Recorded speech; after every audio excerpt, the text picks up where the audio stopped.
Hola, ¿qué tal? Un saludo a las audiencias. Gracias por acompañarnos a este resumen del Parlamento abierto sobre la reforma eléctrica.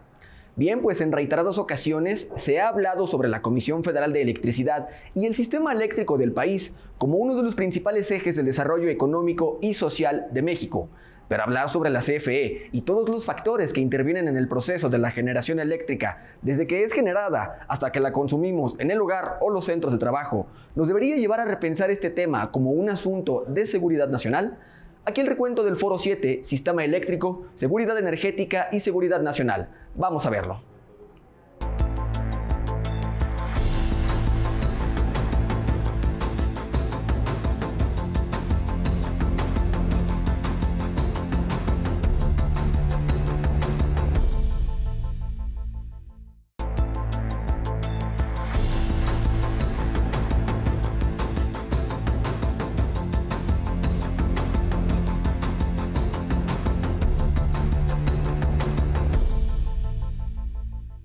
Equiparar soberanía energética a seguridad energética es el privilegio de la inflexibilidad y la renuncia a mejores oportunidades.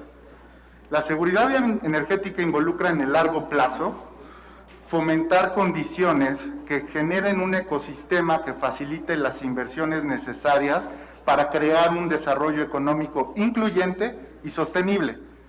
Pero en el corto plazo también exige que los sistemas energéticos sean capaces de responder con prontitud ante cambios bruscos en el balance entre oferta y demanda. Lo acontecido en Texas y en el norte del país en febrero del año pasado es un claro ejemplo de lo que ocurre cuando un sistema energético no es robusto y no está integrado. En conformidad con la Constitución y la Ley de la Industria Eléctrica, es facultad del Estado planear, regular y controlar el sistema eléctrico nacional. Y es precisamente a través del SENACE que el Estado tiene en su función operar en condiciones de continuidad, seguridad, sustentabilidad, continuidad y eficiencia dicho sistema. La propuesta que estamos discutiendo el día de hoy en estos foros no cumpliría con esas funciones. La propuesta de reforma busca reincorporar, entre otras cosas, el control del SENACE hacia la CFE. El propósito de ello es modificar la orden de mérito en el despacho eléctrico. La orden de mérito es muy sencilla. La regla es, aquella energía de la central que esté produciendo más barato es la primera que se inyecta a la red eléctrica. Si es verdad entonces que la Comisión Federal de Electricidad tiene las plantas más eficientes, ¿por qué quisiéramos modificar esta orden de despacho? Un sistema eléctrico moderno es complejo, pero es flexible. Y eso significa que tienen que adecuarse y hacerse inversiones para el acoplamiento de esas tecnologías a la red eléctrica. Se necesita invertir en invertidores de corriente eléctrica que permitan precisamente dar espacio y cabida al manejo operativo y al control de estas redes. Y también se tiene que hacer inversiones en usar software de control operativo que permita precisamente mejorar la predictibilidad en la disponibilidad de los recursos renovables. El cambio climático está aquí y es más grave de lo que todos creíamos, y sus consecuencias también lo serán. ¿Qué mejor objeto, les pregunto a todos ustedes, si no es para la seguridad nacional de nuestro país, el hacer frente a esa amenaza que va a caer sobre varias generaciones de mexicanos? Entonces, ¿qué es lo que deberíamos hacer? Deberíamos estar mirando hacia un fenómeno que es irreversible, la digitalización de la red eléctrica, la industria 4.0. Estamos en un proceso en el que flujos de bienes y servicios no podrán ocurrir para nuestro país si verdaderamente no tenemos una red eléctrica robusta, moderna y que conduzca nuestra batalla de cambio climático hacia la transición energética. La discusión que estamos teniendo en términos de qué porcentaje debería tener la Comisión Federal de Electricidad del mercado eléctrico mayorista en la generación es estéril. No debemos estar discutiendo eso a la luz de la amenaza que tenemos enfrente. La amenaza es el cambio climático y todos los servicios que debemos garantizar para nuestra sociedad mexicana. La seguridad energética en nuestro país debe garantizar ese acceso a energías limpias y asequibles para toda la población en un esquema, y con esto termino, donde los resultados sean trazables, que estén sujetos a evaluaciones independientes y que incluya a todos los actores de la sociedad, academia, sociedad, gobierno en distintos niveles y sector privado.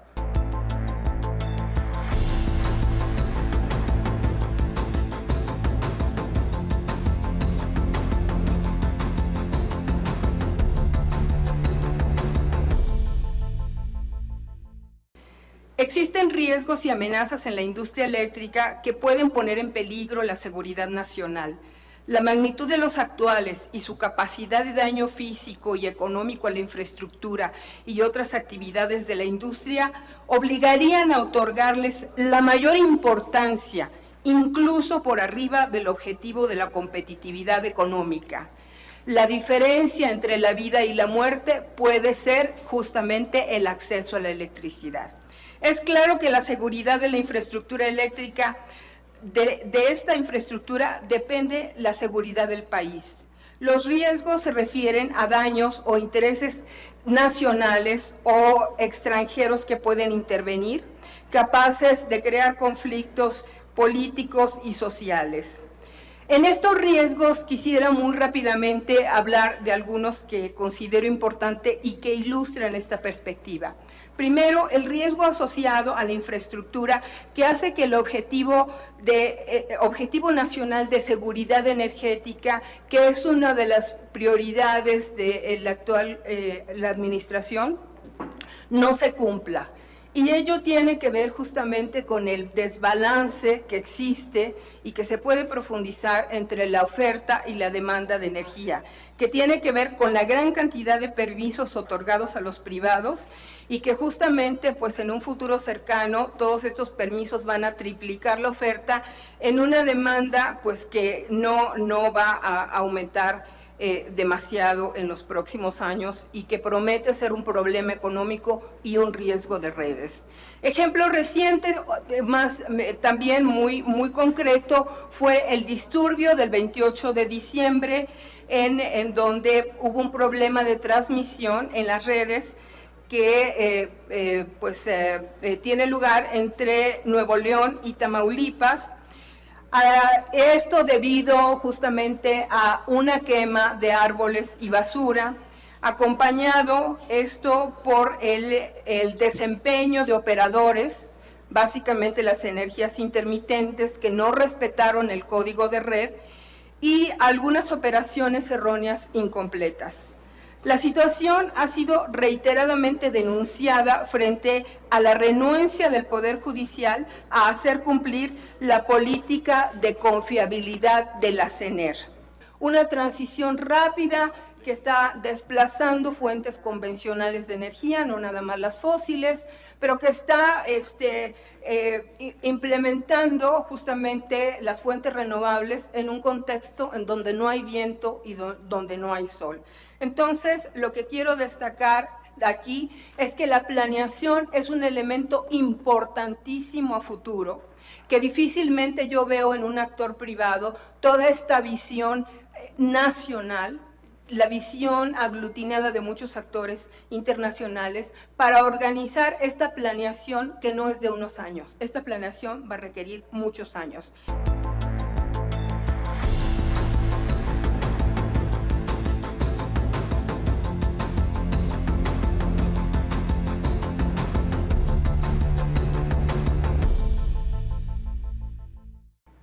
Seguridad energética, tenemos este concepto 2 veces en la Ley de la Industria Eléctrica, artículos 4 y 6, como lo que se debe fomentar con las actividades de la industria eléctrica, que esta es parte de los intereses nacionales y que debe estar concatenada con cuestiones de medio ambiente. ¿Cómo entiendo yo la seguridad energética? Como tener energía suficiente, ambientalmente sustentable, al mejor precio posible. La que sigue, por favor. Haciendo un poco de memoria, porque a ciertas personas les gusta mucho hablar de la historia, tanto el presidente Calles como el presidente Cárdenas en las legislaciones energéticas que impulsaron hace 95 años en un caso y hace 80 años en el otro, pues lo que hicieron fue permitir la participación privada, permitirla a través de concesiones y mantener la rectoría del Estado en el Departamento de Medidas y Control Eléctrico de la Secretaría de la Economía Nacional, que incluso tenía una comisión de tarifas. Esta comisión de tarifas se integraba por ingenieros, contadores y abogados. Esta idea de que todo lo tenga que hacer un participante y además fije tarifas, ni siquiera en 1926 lo estábamos viendo. Y ahora, en una iniciativa del 2021, pretenden instaurar un modelo. Así, la que sigue, por favor. En 1960 no hubo lo que han querido decir que hubo. Primero, en abril se pagaron los activos de la impulsora de empresas eléctricas y en septiembre se compraron las acciones de la compañía de Luz y Fuerza. Y fue hasta el 23 de diciembre que se reformó la Constitución, no al revés. Esta idea de no, ninguna indemnización y así lo hicieron López Mateos y Cárdenas es mentira. Esta reforma más bien se parece al modelo de Luis Echeverría, no al de Lázaro Cárdenas y no al de López Mateos. En 1992 surgen estos modelos que tanto les molestan del autoabastecimiento y la producción independiente de energía. No son de la reforma del 2013, son de la reforma del 92. ¿Cómo estamos en generación efectiva? Que es la gráfica que ven ustedes en la derecha. Generación efectiva en 2020 limpia fue 27.9%. La que sigue, por favor. En 2021, 29%. Nuestro compromiso internacional y previsto en la Ley General de Cambio Climático es que para el 2024 tenemos que generar 35% de electricidad con energías limpias, lo cual difícilmente se va a alcanzar si, la que sigue, por favor, se usa este orden de despacho que nos expuso el gobierno federal el 11 de octubre del 2021, diciéndonos hasta adelante las hidroeléctricas, después nuclear, geotermia y luego todas las térmicas convencionales de CFE. Antes que despachar sol y viento, pretenderían despachar combustóleo y diésel, lo cual tenemos experiencia en el país, la que sigue, por favor, en zonas como Tula, como Salamanca, como Manzanillo, que pues dejan una nube negra de contaminación. Y las hidroeléctricas, está muy bien ponerlas hasta adelante, pero en año de sequía de poco sirve. No da suficiente agua a la naturaleza para aprovecharlas en todo su potencial y esto implicaría este orden de despacho que proponen ahora, millones de toneladas de dióxido de carbono adicionales a la atmósfera. Esto es un tema no de retórica ni de dogmas, es un tema incluso de salud pública. ¿Qué queremos como país? Queremos un sistema eléctrico nacional que permita una participación, como lo dice la Constitución, de los sectores público y privado, con reglas claras, con un Estado rector, o queremos un monopsonio en el que una sola empresa compre, una sola empresa venda y una sola empresa fije tarifas y se condene a tener que hacer todas las inversiones. Las plantas de generación tienen una vida útil, no son perpetuas, y las líneas de transmisión y distribución necesitan ampliarse y modernizarse. ¿Alcanza el presupuesto público para hacerlo todos solos? Vamos a un corte, pero continúe en sintonía de este foro de Parlamento Abierto sobre la reforma eléctrica.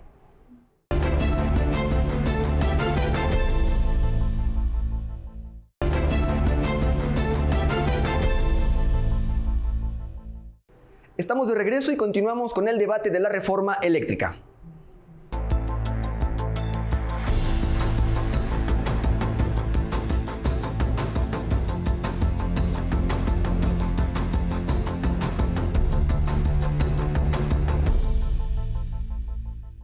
¿Por qué afecta una mala planeación? Porque si no se considera la planeación a la demanda futura, pues te afecta la confiabilidad del sistema que requiere entre un 15 y un 20% de capacidad de reserva y que hoy se ha ido afectando. La mayoría de las adiciones de generación intermitente variable, que esa es una de las grandes mentiras de los participantes en el mercado, de que la generación intermitente variable es la más económica, no es cierto.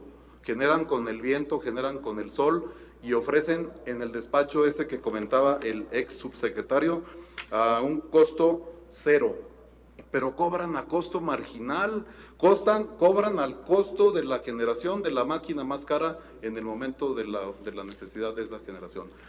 Ante este contexto, es importante pues que no corresponde esta falta de planeación con la demanda regional y fueron y se pusieron donde quisieron, desatendiendo si había líneas o no, porque después de la primera temporada abierta en el 14, eliminaron la obligación de que el generador cooperara o aportara o construyera las líneas de transmisión para evacuar la generación que producía. Y se atuvo a lo que también dice el subsecretario, que pues nunca va a alcanzar el presupuesto del gobierno para hacer líneas de transmisión. Claro que no. Vamos a hacer líneas de transmisión para que los generadores privados se beneficien con el costo de la tarifa marginal de la generación, pues no. Ahí los eventos, adelante, de diciembre del 28, que se presentó el fenómeno de la balcanización, y en febrero que no hubo gas, adelante, no me voy a entretener ahí, vemos que se determinó precisamente que ante esa apertura de las líneas, adelante, donde ponen la planta donde quieren, independientemente si hay líneas o no, o si hay, van a que se las conectemos o a que se las conecte el SENACE o la CRE en cualquier punto de la red nacional de transmisión que estaba diseñada o está para conectar puntos de larga distancia, y eso se nos olvida, se les olvida. En la siguiente lámina, en el disturbio de febrero, vemos cómo los privados, ahí fíjense en el circulito blanco, curiosa y casualmente se desconectan cuando se va el gas o cuando sube de costo, porque al inicio de la falla por gas el costo estaba en $3 por millón de BTUs y se dispara hasta más de 400, y ahí se cierra la válvula del gas de los generadores privados. Qué padre, ¿no? Y obligan a que la CFE atienda el servicio como no lo hizo ni Texas, por ejemplo. Nosotros restablecimos ahí en la siguiente lámina, vamos a ver en la gráfica cómo fuimos restableciendo desde el día que se presenta la falla, el 15 de febrero, y cómo lo rojo que se observa en ese gráfico era únicamente lo que no tenía servicio, y lo que no tenía servicio era lo que no tenía respaldo. Juárez, en Chihuahua, un poquito en Coahuila, un tantito en Nuevo León, y el resto del país no teníamos problemas. Estuvimos rotando carga de diferentes partes para, por ese sistema robusto e integrado, alimentar el servicio a los 47 millones de clientes. Los de autoabasto nos estaban pidiendo que les diéramos energía, cuando se supone que son autoabasto, que no. En la siguiente lámina vemos ahí, pues entonces, que no podemos, adelante, tener la flexibilidad operativa, porque los intermitentes no aportan grado de reserva, no tienen base de generación, y si no hay sol o no hay viento, pues simple y sencillamente se van. Adelante, ahí son, adelante. Ahí vemos la capacidad de respuesta de CFE ante los disturbios, pero podemos ver también cómo la seguridad energética es muy importante para que la autosuficiencia, el abastecimiento continuo a la población garantice el derecho humano a una vida digna, pero sin trucos ni intereses que engañen en el tema de las tarifas reguladas, con el costo marginal, con la tarifa social. CFE debe de tener la participación y renuncia el 54%, porque hoy ya hay productor independiente que le entrega aproximadamente un 30% de la generación.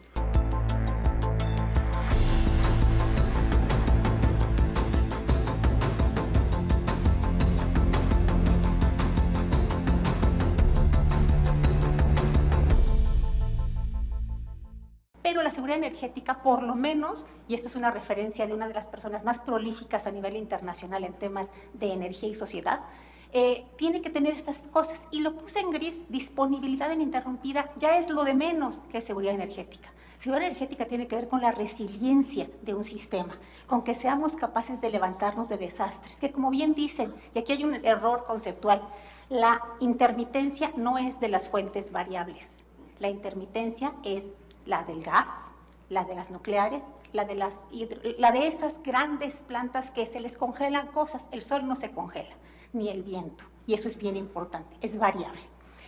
La gobernanza, los temas de gobernanza, y ahí en bold puse en negritas: transparencia y solvencia de las instituciones y las políticas energéticas nacionales.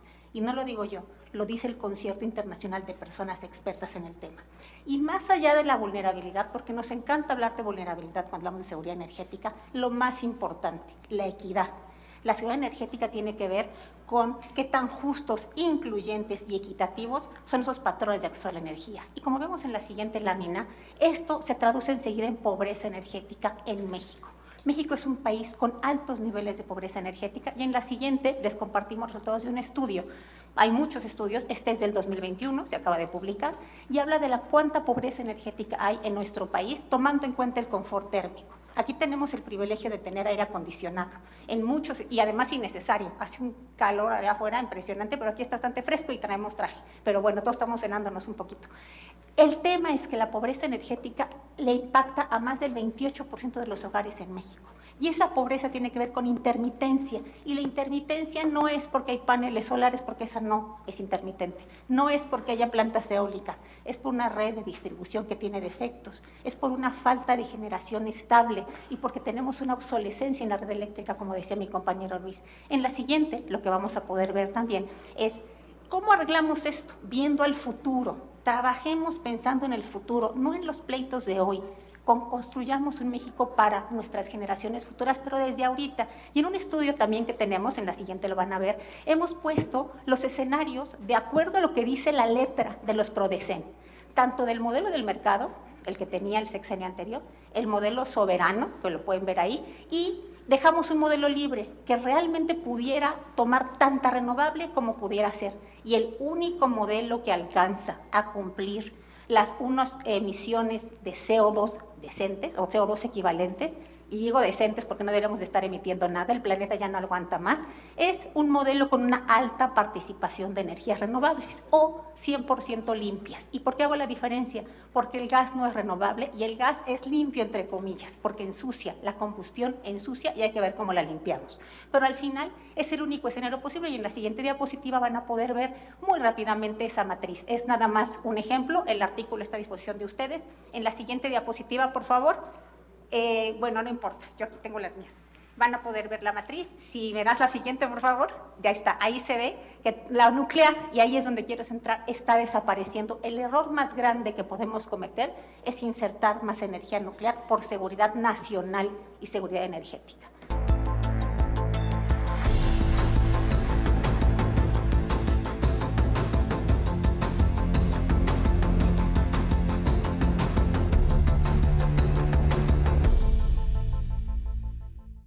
Y hay áreas que ya tienen esos nodos eléctricos, de los cuales hay 54 en el país, y solamente en estos 11 se produce el 82% de la energía intermitente. Vean ustedes Aguascalientes con un 100% de energía intermitente, al igual que Moctezuma allá en el norte con 100%, y más abajo tenemos lo que son las eólicas del sureste, también con un 98%. Adelante. Bueno, aquí se puede observar que esa falta de generación firme tienen que importarla a través de los enlaces y se hacen enlaces críticos de tal manera que para llevar generación firme del noroeste al norte, ahí donde no hay más que generación intermitente, pues se han tenido 183 casos operativos de alerta. Y así van estresando el sistema, porque se tiene que bajar a través de esos enlaces para poder darle la suficiencia de generación y el respaldo para esto. Entonces, aquí lo tenemos de esa manera. Vamos a pasar a la siguiente, por favor. También han cooperado lo que son las subastas a largo plazo. Estas subastas también se fueron incorporando al sistema donde tenía un sentido económico, más no un sentido de confiabilidad y un sentido de suministro confiable hacia los usuarios. Adelante. Aquí podemos ver rápidamente que la reforma energética del 2013 es insostenible y además es desordenada.